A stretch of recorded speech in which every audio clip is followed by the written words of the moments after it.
Hi, everyone. Welcome to Studio Free. I'm your host, Andrew. The goal for this series is to help produce a series of mini tutorials on filmmaking. A lot of people have talked to me in the past that saying that filmmaking is really expensive and they want to make their film, but they're not sure if they have the budget for that. So hopefully with this series, I want to help demystify that. I want to help bring in a series of guest speakers that can hopefully share a lot of advice that can help make filmmaking a lot more cheaper and less scarier for people. Filmmaking should not feel as expensive as it should be, and I want to help promote that. So without further ado, let's get into our first guest. He is an SCA producer. Please welcome Mr. John Lewis. Hello. Thank you for being here. My pleasure. Thanks for having me. So what got you into producing? I think necessity got me into producing. Producing was always the way for me to be able to create things that it was the mechanism, whereby I could create things. And I think that was, it was a necessary evil, I think, I started a long time ago. My career actually began before school was in music. And I was, I was a finalist on American Idol, and then I was a finalist on The Voice. And I had this, long career just touring around the country and the world and making and releasing albums. And I think, I approached that as in a very sort of DIY fashion, where I was like, I want to, I want to make an album. And no one at the time was sort of lining up to sign me up to the record label. And I'll be honest, I didn't really have an interest in pursuing labels at the time. And this was back in 2004. And a lot of these albums, like music was at a place where it wasn't, selling a lot. It was converting all over to digital, right? So I just had to pave my own way. And so I think that started this sort of entrepreneurial attitude that I had about approaching any creative project that I had. And so I started there, but I found quickly that my passion was for visual media. Right after I was on American Idol, I started this web series called The American Nobody Show, where I was just sort of making fun of myself and kind of making fun of American Idol, but not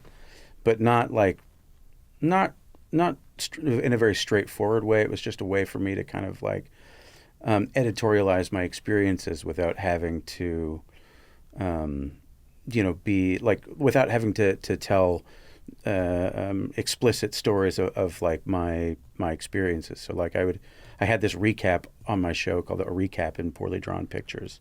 And I would just make all of these stories up about how things went as a way to say, this is how I perceive events to be. And anyway, so that really started my first producing foray was in making these little podcasts, these little video blogs. It was before YouTube had really taken off, and so I remember even getting this making the decision not to use YouTube because I thought it was super tacky to have a counter underneath the views. I was like, oh, that's tacky. I don't want people to see how many views I have. That's just dumb. And I should have done that. but yeah, so I ended up doing that, and then eventually I started transitioning into broader visual media. I started doing theater. I produced and starred in a rock opera that we opened off Broadway, and we'd been doing it for a long time by that point, and it started in my living room, and it was again this kind of sort of do-it-yourself mentality where I just wanted to make stuff, and I didn't really want too many gatekeepers to sort of stand in my way. So I was looking at ways to just do it myself, and found some success with that, a lot of success with it, and we toured with that for a while, and I think at that point, I just was thinking maybe I should start doing more writing, more things, that will be cinematic. And then I started getting into script writing and creating like ideas for television series, and sold a script to network, and I just started thinking about like that, and I think that really whetted my appetite, to be honest with you. Like I did that script, and I just was like, oh, this is cool. I think I could do more of that. What was the script?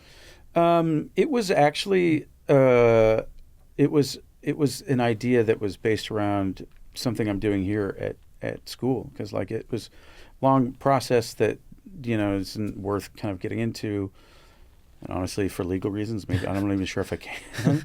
But like we sold a script that was like a behind the scenes at a reality TV singing competition. Oh. And funny, that's sort of what I'm producing now, actually, here on campus. I'm producing a series with SCA as a part of the Straight to Series class that does that produces a television series. Oh, what's that series right now? So it's exactly that. Wow. Yeah. So we the when I sold the show, and then the rights kind of came up, and then because the deal ended up falling through, and then it's just, and I think this is probably part of the broader conversation, is that it's a script is sort of like living. You can kind of keep pushing it, and if someone is interested in it, then I don't know, if you're passionate enough about it, I think you just kind of keep pushing it until somebody bites, and I think it's been so far so good. So yeah. All right. So if I was someone who had no idea what a producer was, I just walked onto a film set, how would you explain that role to someone? I feel like I answer this question a lot, because whenever I'm I'm at home, with my family, someone in my family will always ask, what exactly is a producer? What do they? Yeah. And it seems kind of funny that it's nebulous, but a producer does everything. And it really kind of depends on the kind of project it is, because a producer is a term that's used so differently in different mediums. Even within film, a producer is going to be very different and function differently, like say in television, that rather than a film. And then also depending on the the level of the film, it will a producer will do different things and take on different roles, and there are different types of producers. There's a difference between a line producer and creative development producers, and then there's money producers. It's producer's kind of a catch-all phrase sometimes, but at the end of the day, the producer is and this is what I tell people. Long answer to your question. It's like a cook in the kitchen. If you're making a project, there's a reason why at the Academy Awards, the producer is the one that gets the Oscar and not the director for a movie, for Best Picture. It's because the producer hires the director, right? So the producer will take all of the ingredients of a film, and then just say, this is the right thing for that. This is the right thing for this project. This is the right person for this project. This is the right everything for this project. And sometimes it might mean that you bring a specific person on board with your project to help sell it, or the producer in many ways is both a creative, has to be a creative, and also has to be a business person, because the producer is the one that's actually creating the thing. The producer is the one, and I mentioned money producer. So if you go to Saturday Night Live, for example, you might find you'll see Lorne Michaels' name, in Saturday Night Live as an executive producer, and I think at this point he's kind of a name. It's but he's not actually gathering elements for the show at this point. I mean, he's got people for that. And the same is true for like on the film. Some of these films you're going to find someone who's given a producer title because they are the money. They brought in like, they either brought the money themselves, which is like unlikely, or they brought like they bundled a bunch of money together and brought investors together and said, here's $100 million for this movie, and therefore I get to have my name on it as a producer. But they may not actually be the one that is doing like the creative work. And then there's also a development producer who might take an idea and say, I love this piece of intellectual property. Like, I love this book. Like, this book should be a movie. I'm going to approach the writer and say, hey, can I get the rights to this the story? And then I might then develop it into a script and into a film after that. So and that is a very creative task where you're just sort of identifying the best people for the job. So a producer can also be a line producer, a line producer is someone who's managing everyone who is what's referred to as below the line. It's like everyone is, someone who is like a fixed cost on a project, is someone that is going to be considered below the line. Like if I drive a truck, to and from set to bring, things to the set or take things away from the set, then that makes me, a fixed cost for the production. We know exactly what that's going to cost, But a producer, like people who are above the line, like maybe a director or maybe like an actor who's, a big star, might get a fixed cost, but may also get like a percentage of the project. So that person would be considered above the line. So the line producer sort of manages all of the things that are fixed costs on a project, and also producer. Lots of different types of producing. It's everything. Producer is a catch-all for people who are making the project happen. And in television, the producer is someone who is actually more like the director than the director is. So television, director may come in for one episode and direct one episode and be gone. The producer stays throughout, and so the producer is actually the one. And often, this is what people call the showrunner, and the showrunner is the person that is often also a head writer on the project. And so that person is usually both a business person and a creative person, and has to oversee like all of the directors and the overarching vision of the show, and has more control over and more influence over the broad scope of the television show. And so a lot of times, the producer it's like they say that television is a writer's medium and film is a director's medium, but the producer is often in television, the writer. So, yeah. So how would that producer role change between a movie and a TV show? Yeah.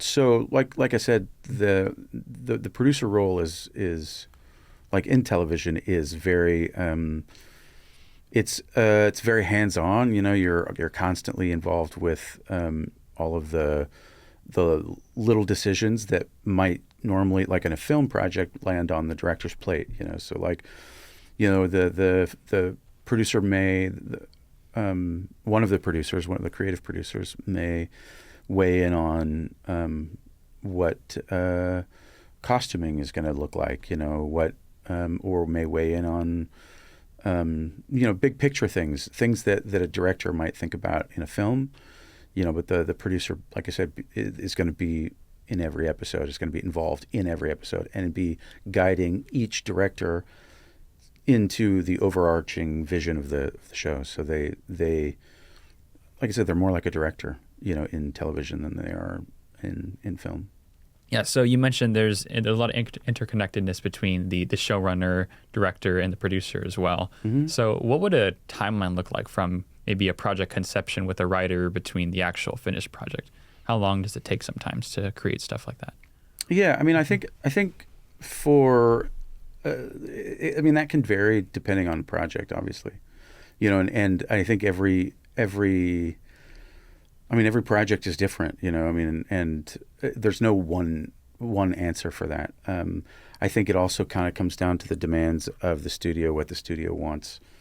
If the studio is asking for, a specific turnaround time, then, you have X amount of time to do that thing, that's an agreement that you would make with them before going into it. And I think as a producer, you would say whether or not that's possible. You'd say, I don't think we can do it in that amount of time.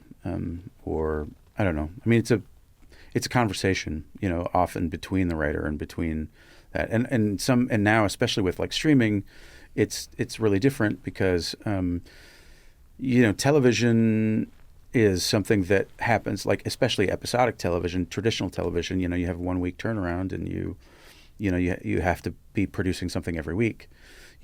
Streaming is not that way. I mean, I think what was it? White Lotus is, anyway, like there are a lot of shows like where a director is doing, can be doing all the writing and write all the episodes long before they get to the, oh wow, okay, to the set. So I mean, it's definitely evolving. Mm-hmm. There's no one answer to that.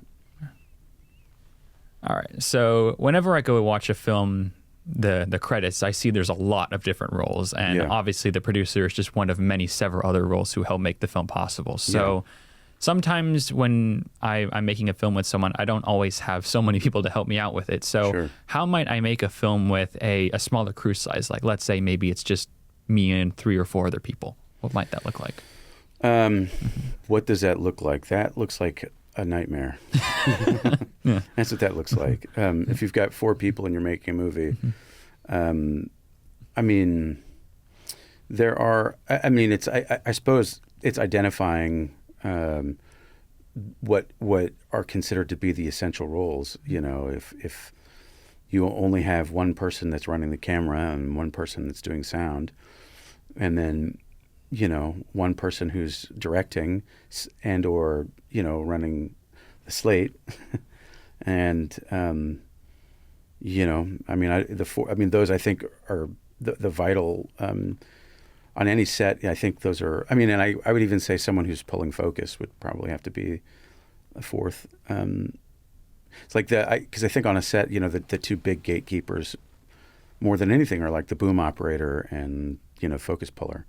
Because anything else, it's like if it's not in focus, then you don't really have anything. And if you don't, I mean, unless that's intentional, I don't know. I don't know what your project is, but that plus like making sure that you've got audio that you can work with. And I think there are a lot of ways to do that, especially now. There's plenty of different types of technology that can get you there. I mean, I think at the end of the day, people, there's something I've learned is that there's no amount of producing that can dig you out of like a bad story. Like sometimes people, especially younger filmmakers, think that they can solve a problem with money. That like, oh, if I only had like $100 million, so if I only had $10, whatever. If I only had X amount of dollars, then I could ... And I don't think that that's often the case. I think usually, I mean, certainly there are things that money can help out with. I mean, in every sense, there's a lot of things that can be done with it, but there are really great stories that are shown on very lo-fi cameras. I think I mean you can get away with a lot. I mean, bad audio you can't really get away with, but you can get away with. I mean, bad video can be forgiven, and even be celebrated in some ways, if you're approaching it in the right way. If the intention is to sort of be a bit bad, like with your camera work, I mean, that can have its own kind of charm.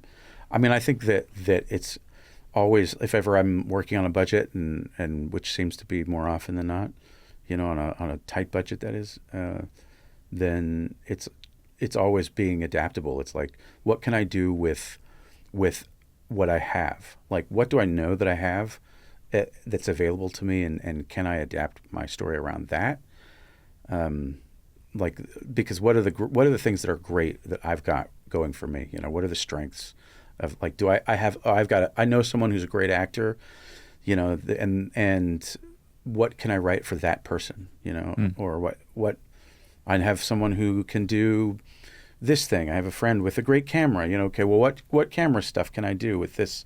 You know, I don't know. It's just kind of dreaming up and thinking about the ways that you can make what you have work. So using what you have to help make the best thing that you can. Everything. Yeah. And like, and especially now there's so much that you can do on your own. And I think, I mean, I feel like it's almost cliched already to just say, oh, AI, you know, AI this and AI that. I mean, I almost feel embarrassed to just, not embarrassed, but like, I don't know, silly, I guess, in some ways, to just sort of put everything onto AI and say that's going to solve it.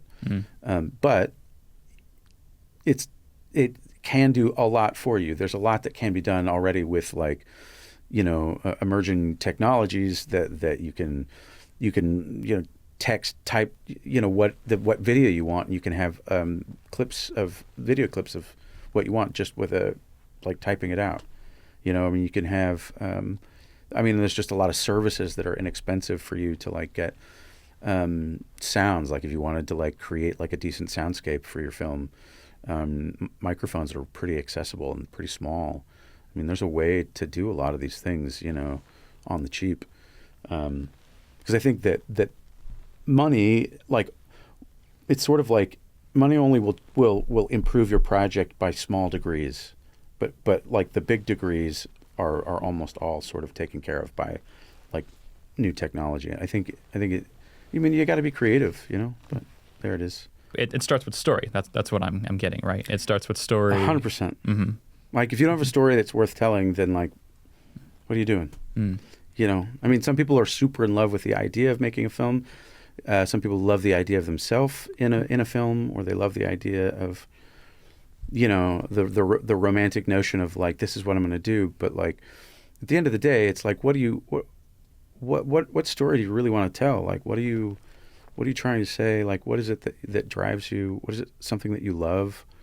You know, I think those are the things that are worth chasing down. I mean, and your love for something can be felt by the people around you. You know, I mean, I think I believe in that so much. You know, when you love something and you know, you fight for that thing, and you want to, like, bring that thing to life. You know, and especially in storytelling, like, there are projects that I love that I'm just, like, I feel, you know, driven to keep pushing for them, because, like, I just love them, you know, and I want people to know them. And so I think the story can't be arbitrary. It has to be something that's worth telling. And I think the pursuit of the story is like, you know, the essence of all of it.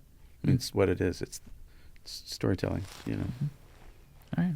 Awesome. Well, thank you so much for joining us on this podcast series. Thank you again, Mr. Lewis, for joining us. And we hope to see you next time.